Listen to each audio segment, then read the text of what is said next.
ఆలీ గారు, మీరు memes follow అవుతుంటారా? ఆ! ఫాలో అవుతే మీకేదైనా నచ్చిన మీమ్ గాని, అండ్ మీమర్స్ మీద మీ ఒపీనియన్ గాని? ఎవడు మమ్మీడు? చాలా వస్తుంటాయట. చాలా చూస్తుంటా. అండ్ ఇక మీ అందరికి తెలుసు. ఇక మా అన్న బ్రహ్మానందం. ఏంటి బాబు మేము కాదు. ఇంకోసారి చెప్పు.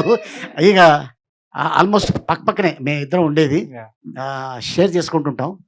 అండ్ ఇటీవల మధ్య కాలంలో జస్ట్ ఒక 3 రోజుల క్రితం వెళ్తే ఇలా చెప్పుకుంటూ వచ్చారు. అండ్ 'నేను' అనే ఒక బుక్ ఒకటి రిలీజ్ చేశానురా. దాంట్లో నీ గురించి నేను ఒక మాట రాశాను అని. ఏంటన్నా అని అడిగా. ఏం లేదు, నువ్వు 'మణి' సినిమా థియేటర్‌లో చూసి రాజమండ్రిలో షూటింగ్ జరుగుతుంటే నువ్వు నా దగ్గరకు వచ్చి, అన్న సాయంత్రం ప్యాకప్ అయిన తర్వాత 'మణి' సినిమా రిలీజ్ అయింది. ఒకసారి థియేటర్‌కి వెళ్దాం పదా అని చెప్పావు. ఎందుకు లేరా వెళ్దాం పదా అన్నాను. చిరంజీవి అంటే అప్పట్లో రామారావు గారు, కృష్ణ గారు వస్తుంటే చిల్లరేసేవాళ్ళు స్క్రీన్ మీద. ఓకే.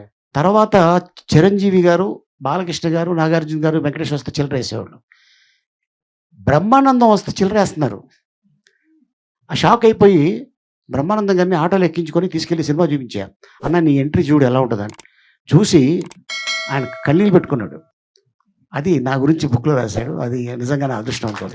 ఇప్పటికి కూడా బ్రహ్మానందం గారు స్క్రీన్ మీద వస్తే ర్యాంపే మొత్తం. మామూలు ర్యాంప్ కాదు. ర్యాంప్ స్టార్ట్ అయింది అక్కడ.